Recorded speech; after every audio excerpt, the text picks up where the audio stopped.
Now you have quite an interesting story for your D-Day jump. Once you landed in, you guys were kind of separated. You want to tell us about D-Day and a little bit after that for us? Well, we were all put into separate groups, and God knows who was next to you and so forth. Consequently, we trained much before the jump. We were in Essex, England, training at sand tables and so forth and learning what we were going to do. We made the D-Day jump, and consequently, we hit the ground. I couldn't find a single soul anywhere next to me, left or right or what have you. The jump was fine, could I shoot very well, and that was the way I ended up. But I get near a hedgerow. They had large hedgerows, about 10 or 12 feet high, and the Germans were firing at us, and consequently. I was alone with one guy next to me, and he wasn't a paratrooper, but he got killed. And during this event, I got hit in the right shoulder, broke my arm all the way down into the forearm. I had a bullet laying there for a year. And this is where I got away. I got back out. I couldn't even hold my rifle. And I maneuvered around a little bit from that spot, and finally the firing stopped, and I got away from the hedgerows up to a little farm up there, and I got in. French guy let me in. We were in France, naturally, at the time, St. Lo, I think it was, and he put me up for the night. The next morning, he opened the door. There was a German standing there with a guard.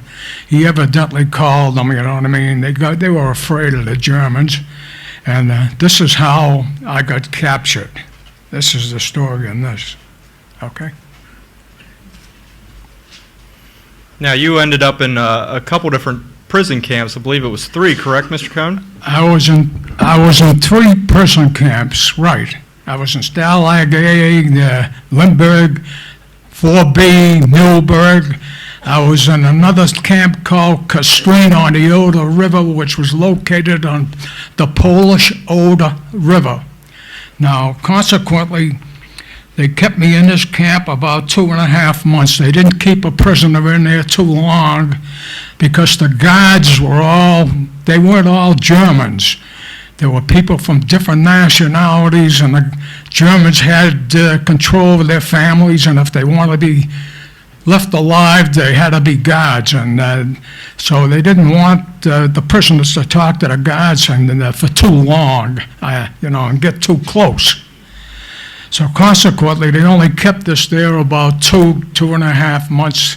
And in the first camp that I was in, one boy got a letter back. I never got letters to my folks because they got notified that I was killed in action.